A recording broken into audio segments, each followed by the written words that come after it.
And we're live. Yeah, illumANark, Michael Conway of illumANark Podcast Radio, found only on Anchor. Well, it's not found only on Anchor. It's on iPods and Spreaker and a whole bunch of other things. Oh yeah, I forget that the camera is over here, where I'm looking at the screen over here. Dun, dun, dun. Yeah, so, trying to get my thoughts together. I meander through the houseicle while I'm thinking about it. Oops, look at that. Great darkness has occurred. We have brought darkness to the lands. So, yes, anyway, as we meander through the house, and no, I'm not showing a great deal of the house. I am trying to get my notepad, which I should have brought into my office this morning. And because I've had a few things on my mind, and of all the things I've lost in my life, I miss my mind the most. So, ow. Alright, well, I've had this thought on my mind for a while.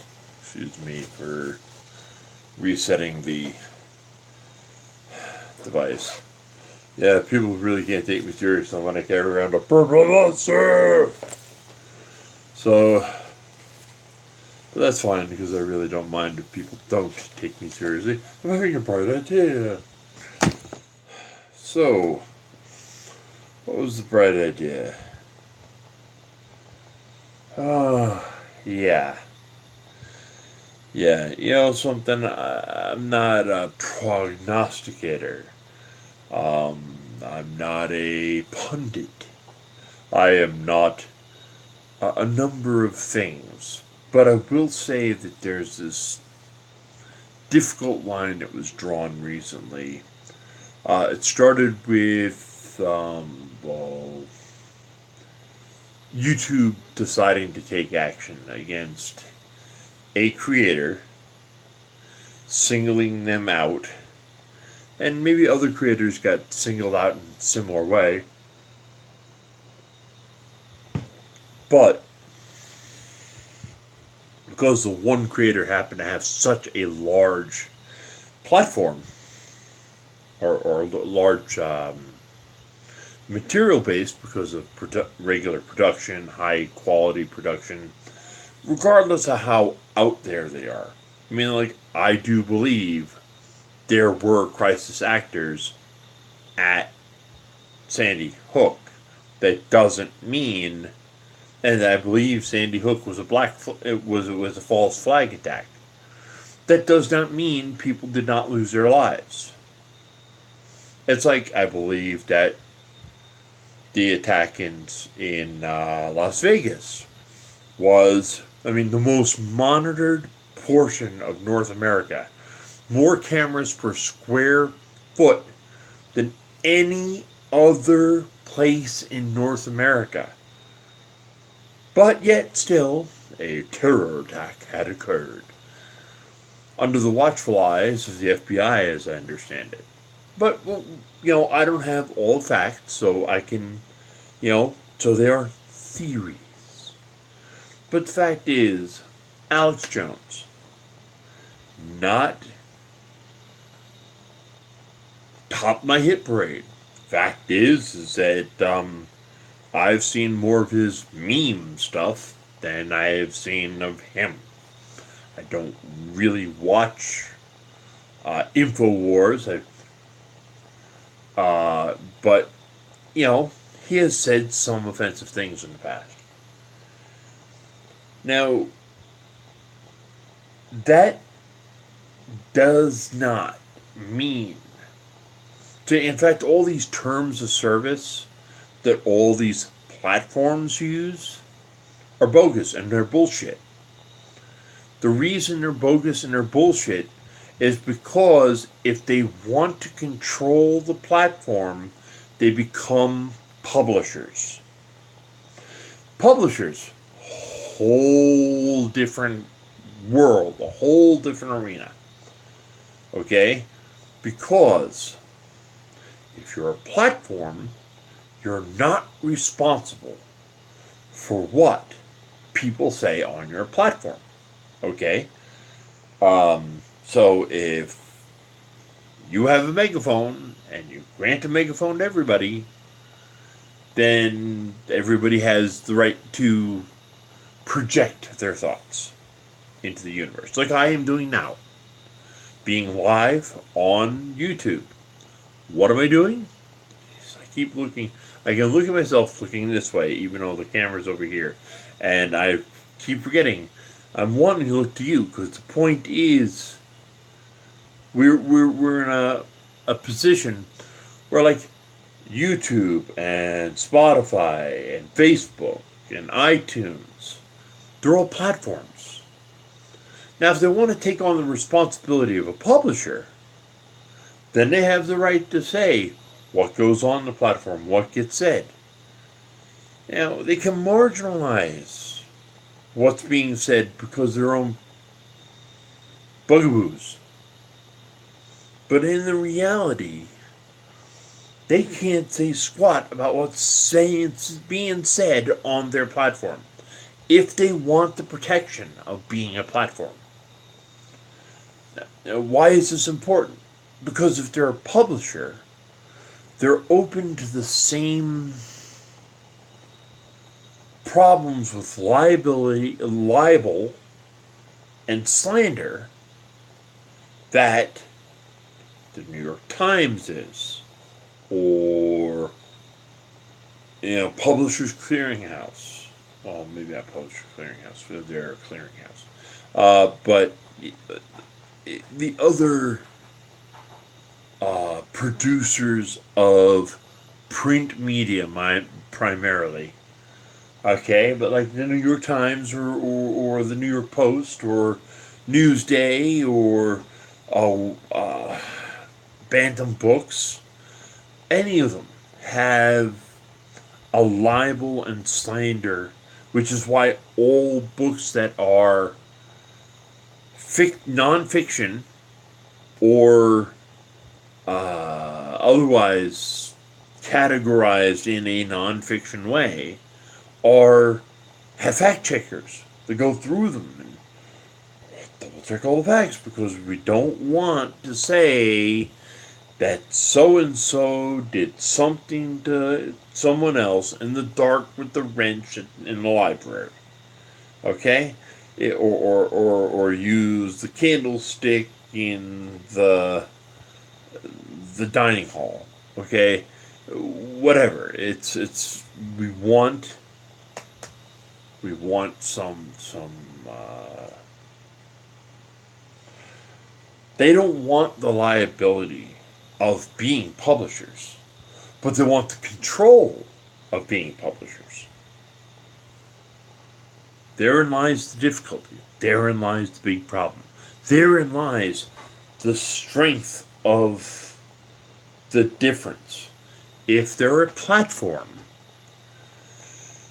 then they don't really get to choose who walks up onto the platform and starts spouting whatever. And, just like a TV program, if you're offended, then maybe, just maybe, you can change the channel. Oh my goodness, what an absolutely mind-bending concept. Mind blown. You don't like it? Change the channel?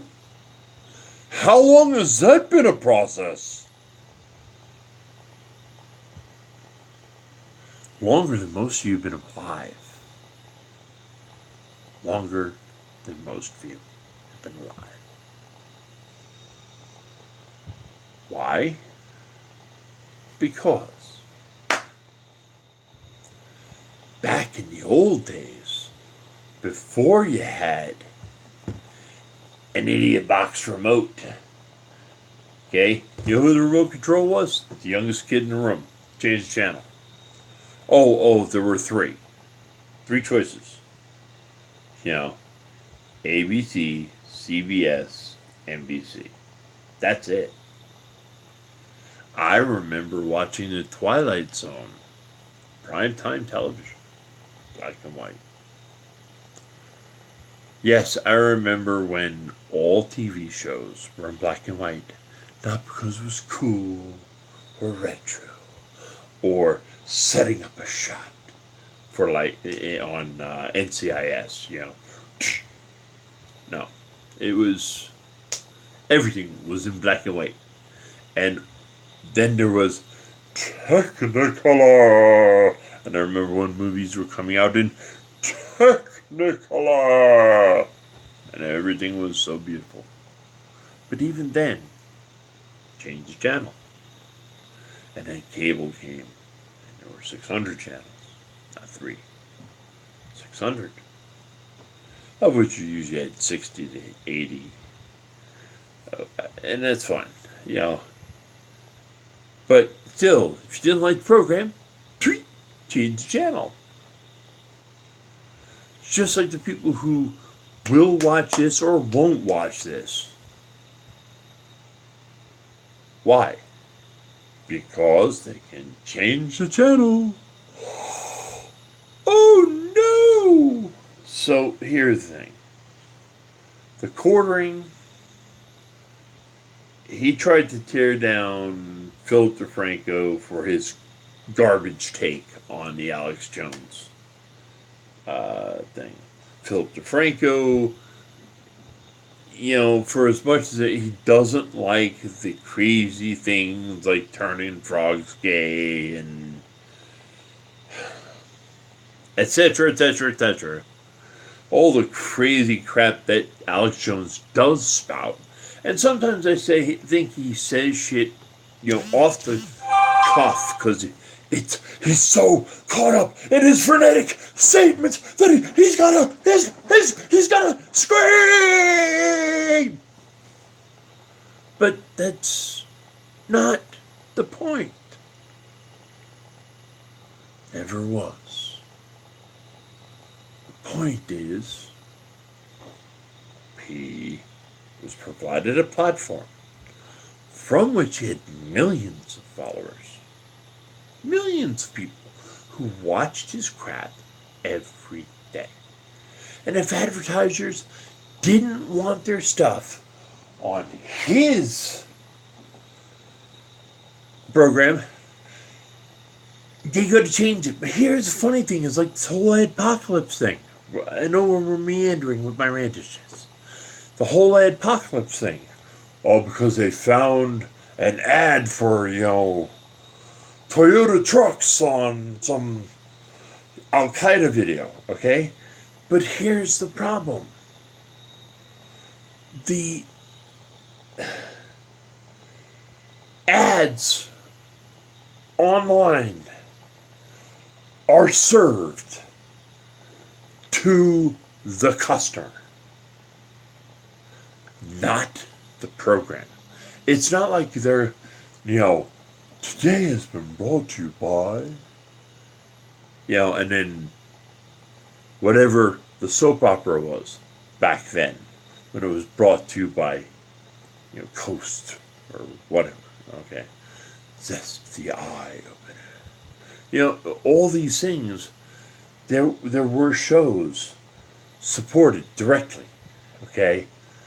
Vitamin Benjamin, if anybody remembers Lucille Ball, all right? There was alcohol in the Vitamin Benjamin.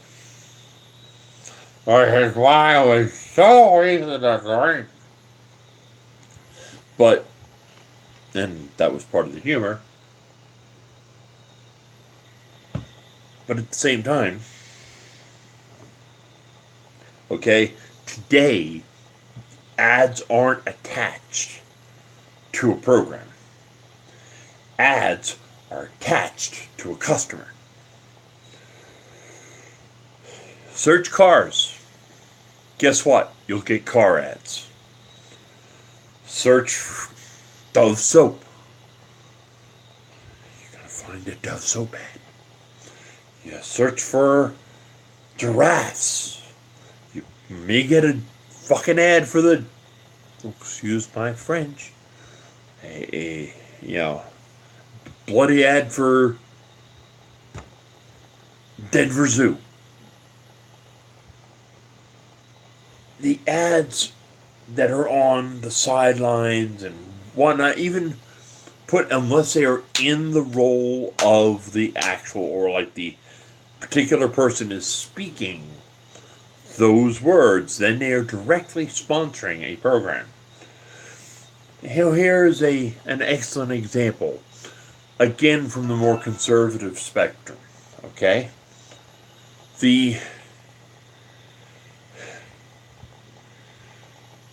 you take what's his name, Shapiro, Ben Shapiro. Okay, when he does like his Sunday event, okay, then he'll be like, and this has been brought to you by so-and-so VPN. Okay. Yes, he is actually directly sponsored by the so-and-so VPN or so-and-so this and that. Or, how are you doing, widget company? Okay? But if somewhere in there, instead of running ads through his program, he had a break in the program that was, put in there and that YouTube threw some ads against. The advertiser is not directly sponsoring and the words coming out of Ben Shapiro's mouth. Now, whether you love him or hate him, it doesn't matter. His direct sponsors are his direct sponsors. His indirect sponsors are his indirect sponsors. And in the process, he has a platform, he projects himself, he has his megaphone, he reaches his millions of followers. Alex Jones has the same right. Unless YouTube and Spotify and Facebook and iTunes all want to be publishers. Oh, dear goodness, the can of worms are going to open then. Reason being, they'll be open to libel, they'll be open to slander. So, if I, let's say, typed in Dave Medidovich was an absolute jerk on Tuesday, September 7th, 1954. Okay? You're liable for that statement. You're making a direct statement about a person. If you were saying, all these liberal snowflakes. Okay? Well, that's a very broadcast statement. Not as much libel or slander. But if you're taking individual statements about individual people and saying individual things and they're a publisher, they're liable. They're liable for the libel or slander. They're responsible. Do they want the responsibility of going through every single video that is put up and said, stated, and done, and completed, and discussed? No, because every minute, almost 400 hours of video. A place, even if you use the algorithm to play out which videos are possible problems. If they take on the role of a publisher, they are going to have issues. Hello, by the way. Those of you who are watching in Videoland today, right now, live with the illumANark, Michael Conway, of illumANark Podcast Radio. But, if you're not catching us on a replay or whatnot, feel free to like, comment, or subscribe. And if you want to comment, feel free to jump in. We're really mainly talking about a lot of what I'm having a problem with, which is free speech. Free speech is under attack. Yes. Yes. It's been under attack for a very long time. Now, I don't like Alex Jones. Doesn't mean I don't believe he has the right to say whatever he's going to say. No, you can't scream fire in a crowded theater. There are restrictions on free speech for the common safety. Okay, that doesn't mean I can't call you an asshole. Okay? Oh my God, a word you used against me? Yes, that's the thing. I have the right to offend. Why do I have the right to offend? I have the right of free speech. I cannot be compelled to use one form of speech over another. I always used to love George Carlin's take on the whole bit with, I lost you, with using your own words. In your own words, could you please tell us what happened on the night of Tuesday, September 7th? And he would be, Ipswan quande flew. What the hell does that mean? Well, you said to use my own words. Otherwise, I got to use words everybody else is using. And then they're not my own words. They're the words of some dead people I happened to get that told me I could do this.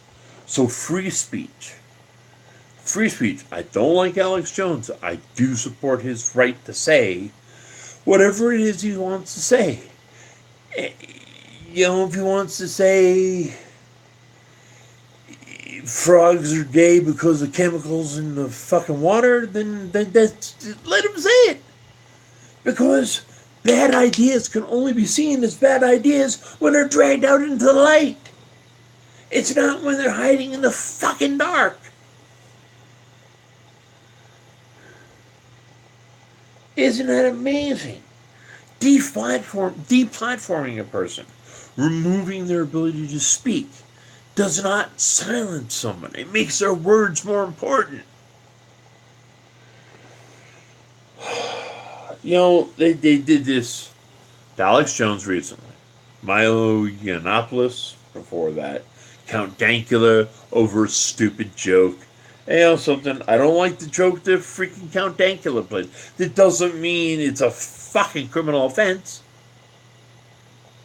You know, some people say this face is a criminal offense. Does it mean the right? Does it mean they have the right to tell me you're too ugly to come out in the light of day? No. And I have the right to say they're an asshole. That doesn't mean they get to punch me. They can't call me a Nazi just because I'm fucking bald. Because you know something? I live at over a mile above sea level. So I believe the hair growth is not supported at this altitude. But then there's also another thing. My long and lovely locks are ultraviolet. And just because you can't see them, not my problem. You people. So judgmental. Speaking of judgmental, I'll be right back.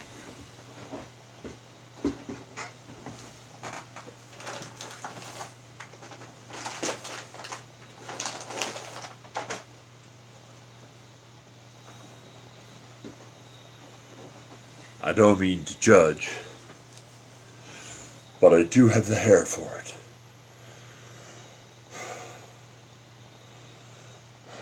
Now, if I only had a gavel, a good cigar.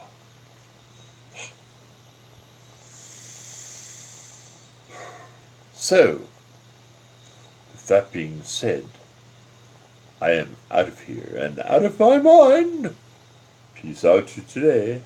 Peace out to tomorrow. Peace out to you always. And as always, peace out.